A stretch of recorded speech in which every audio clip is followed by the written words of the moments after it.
Hello students, हमने इस chapter की एक वीडियो पहले बना चुके हैं हम। तो ये दूसरी वीडियो इस चैप्टर की है। पहली वीडियो में हमने बताया था यांत्रिकी किसे कहते हैं। इस वीडियो में हम आपको बताएंगे दूरी और विस्थापन क्या क्या होते हैं। 9th में आप पढ़ चुके हो। वैसे दूरी क्या होती है? अगर कोई व्यक्ति अपने घर से और मान लिया अपने ऑफिस जा रहा है, तो उसके घर से उसके ऑफिस का रास्ता जितना लंबा है वो दूरी कहलाती है। तो किसी वस्तु द्वारा चले गए पथ की लंबाई, किसी वस्तु द्वारा चले गए पथ की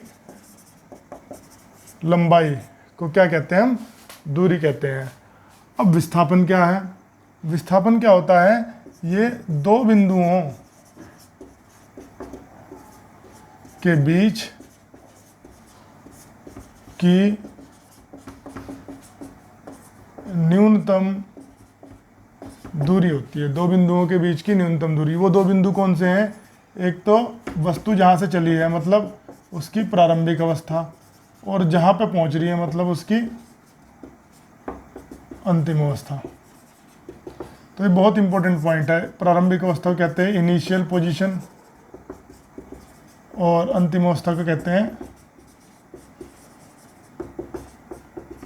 फाइनल पोजीशन। तो दोनों की परिभाषाएं बहुत इंपॉर्टेंट है। दोनों में अंतर इनकी परिभाषा से पता चलता है। वस्तु की दूरी क्या कहलाती है? वस्तु की जो दूरी होती है, किसी वस्तु ने जितना रास्ता चला उस रास्ते की लंबाई को दूरी कहते हैं। और दो बिंदुओं के बीच की मतलब वस्तु की प्रारंभिक और अंतिम अवस्था के बीच की जो न्यूनतम दूरी होती है उसको विस्थापन कहते हैं। इसको एक एग्जाम्पल से बताता हूँ मैं। मान लो कि कोई व्यक्ति यहाँ से ए पॉइंट से चला, बी पे पहुँच गया और बी से चल के फिर सी पे पहुँच गया। और तुम मान लो कि ए पॉइंट जो है, ए से बी के बीच की दूरी तुम मान लो 4 मीटर है और बी से सी के बीच की दूरी तुम मान लो 3 मीटर है। तो अभी ए से सी के बीच जो दूरी होगी, ए से सी के बीच दूरी कितनी होगी? इस रास्ते की लंबाई मतलब यहाँ से लेकर यहाँ तक 4 मीटर, यहाँ से यहाँ तक लेकर कितना हो गया? 3 मीटर। ये इसकी कौन सी है? ये इसकी प्रारंभिक अवस्था है और ये कौन सी बेटे? अंतिम अवस्था है। मतलब अभी यहाँ पे है ना ये। तो प्रारंभिक अवस्था 4 मीटर, शुरू में कितना चला है? 4 मीटर, और फिर कितना चला? 3 मीटर। तो पूरे रास्ते की लंबाई कितनी होगी? A B plus B C, मतलब 4 + 3 कितनी होगी? 7 मीटर। लेकिन अगर आप विस्थापन देखने जाओ, विस्थापन को लिखते हैं एक्स वेक्टर से। ये थोड़ी देर में बता दूंगा वेक्टर क्या होता है। तो विस्थापन देखने जाओगे तो विस्थापन होता है प्रारंभिक और अंतिम बिंदु के बीच की न्यूनतम दूरी। मतलब तुम प्रारंभिक को अंतिम बिंदु से मिला दो, ये तो ये वाली जो लाइन आएगी इसकी दूरी, ये लंबाई कहलाएगी। और पाइथागोरस प्रमेय से ये लंबाई 5 मीटर आएगी। आप चाहे हल करके देख लेना। तो कितना हो जाएगा विस्थापन? 5 मीटर। तो बहुत सिंपल परिभाषा है कि कोई वस्तु जिस रास्ते पे चलती है उस रास्ते की जो लंबाई होती है वो तो कहलाती है दूरी, और जहाँ से वस्तु चली है और जहाँ पे पहुँची वहाँ के बीच की न्यूनतम दूरी कहलाती है विस्थापन। ठीक है बेटा। अब मैं कुछ पॉइंट आपको इनके बारे में समझाऊंगा। सबसे पहला पॉइंट तो यह है कि इन दोनों के मात्रक और विमा सेम होते हैं। इसका मात्रक मीटर और विमा क्या होती है? एल। और इसका भी मात्रक और विमा यही होती है। यहाँ देखो मात्रक क्या है? मीटर। इसका भी क्या है? मीटर। तो विमा भी दोनों की सेम हो जाएगी। दूसरा जो पॉइंट है वो बहुत इंपॉर्टेंट है कि ये जो होती है ये अदिश राशि होती है। अदिश राशि को स्केलर बोलते हैं इंग्लिश में। और ये जो होती है ये सदिश राशि होती है।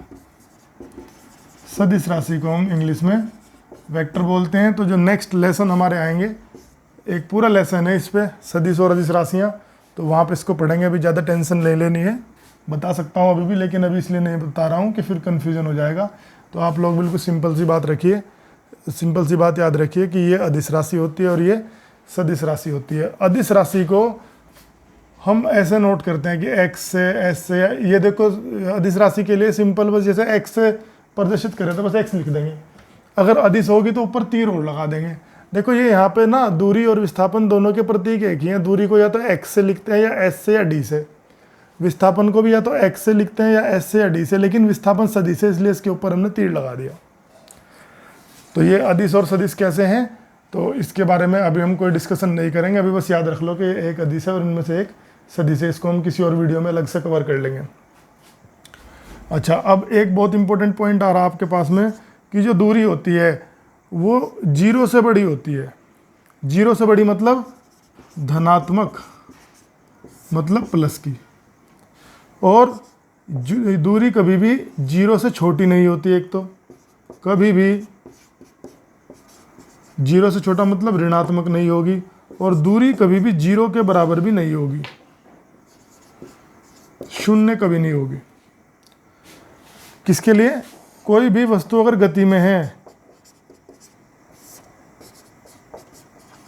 तो गतिमान वस्तु के लिए दूरी हमेशा प्लस की होती है, ना तो कभी माइनस होती और ना कभी 0 होती। भाई अगर मान लिया हमने एक गाड़ी चलानी शुरू करी, सपोज एक बाइक हमने अपने घर से चलाई, ठीक है, और हम अपने घर से चले गए सहारनपुर। तो हमारे यहाँ से सहारनपुर 23 किलोमीटर है, तो बाइक का मीटर कितना दिखाएगा? 23 किलोमीटर। अब अगर हम वहाँ से अपने घर आते हैं वापस, तो वो बाइक का मीटर और कितना बढ़ जाएगा? 23। तो टोटल कितना चले हम? 46, है ना। तो आप देखो कि हम जब यहाँ से सहारनपुर गए तब दूरी 23 थी, जब वापस आए तो 23 और होगी। तो ऐसा नहीं हुआ कि जब हम वापस आ रहे तो दूरी घटने लगी, ऐसा नहीं होगा। हम चाहे अपने घर से दूर जा रहे हों या अपने घर की तरफ आ रहे हों, दोनों केस में दूरी हमेशा प्लस होती चली जाएगी। तो कभी भी ऐसा नहीं होगा कि अगर हम अपने घर की तरफ वापस आ रहे हैं तो दूरी जो है वो माइनस की होने लगे या 0 हो जाए, है ना। तो दूरी ना तो कभी 0 हो सकती है और ना कभी माइनस हो सकती है, हमेशा कैसी होती है? प्लस। विस्थापन के बारे में ध्यान रखना है। विस्थापन और दूरी को एक्स से दिखाते हैं, बस ये जो ऊपर तीर होगा इससे पहचानना तुम्हें कि जो ऊपर वेक्टर है ये विस्थापन है, अगर वेक्टर नहीं है तो ये दूरी है। विस्थापन 0 से बड़ा भी हो सकता है, 0 से छोटा भी हो सकता है, और 0 भी हो सकता है, मतलब पॉजिटिव भी हो सकता है, नेगेटिव भी, और 0 भी हो सकता है। तीनों हो सकते हैं विस्थापन, तीनों हो सकते हैं। विस्थापन प्लस का भी हो सकता है, माइनस का भी, और 0 भी, ठीक है। जैसे मान लिया हमने एक बॉल को लिया और बॉल को हमने ऊपर उछाल दिया, तो हम बॉल को ऊपर उछालेंगे तो धीरे धीरे, मान लिया बॉल, सपोज हमने यहाँ से उछाला और ये सपोज बॉल है, तो यहाँ पे गई, पहले मान लो 1 मीटर, फिर ऊपर गई 2 मीटर, फिर ऊपर गई 3 मीटर। तो जैसे जैसे ये दूर जा रही है बॉल, वैसे वैसे प्लस होती जा रही है, ठीक है। लेकिन जब ऊपर तक जाके, सबसे ऊपर जाके अब बॉल ने नीचे आना शुरू करा, तो अब मान लें यहाँ पे आई 4 मीटर, फिर यहाँ पे आई 3 मीटर, फिर यहाँ पे आई 2 मीटर, और फिर यहाँ पे आ गई 0। क्योंकि विस्थापन में हमें क्या देखना होता है कि अभी फिलहाल वस्तु कहाँ पे है, मतलब ये प्रारंभिक अवस्था, ये अंतिम अवस्था। तो अभी यहाँ पे है तो सपोज 2 मीटर, अगर यहाँ चली गई तो कितना हो जाएगा? 3, ऊपर चली गई तो कितना हो जाएगा? 4, और जब वापस आ रही है तो धीरे धीरे देखो ये प्रारंभिक और अंतिम अवस्था के बीच की दूरी घटती जा रही है। तो विस्थापन में हमेशा प्रारंभिक और अंतिम अवस्था के बीच की दूरी देखी जाती है, तो प्लस भी हो सकता है, माइनस भी, और 0 भी। और यहाँ पे एक इंपॉर्टेंट पॉइंट सामने आ गया तुम्हारे कि अगर वस्तु प्रारंभिक अवस्था से दूर जा रही हो, जैसे बॉल ऊपर जा रही तो प्लस का होगा, अगर प्रारंभिक अवस्था की और आ रही हो तो माइनस का होगा, और अगर प्रारंभिक अवस्था में वापस आ जाए या लौट आए तो फिर कैसा होगा? 0 होगा। मतलब जैसे हमने किसी बॉल को ऊपर फेंका, तो जब हम बॉल को दोबारा कैच कर लेंगे तो उसका विस्थापन 0 हो जाएगा। तो इस वीडियो में हमारा इतना ही मतलब हमें कवर करना था। इसके बाद की वीडियो में हम आपको बताएंगे वेग और विस्थापन। Thank you.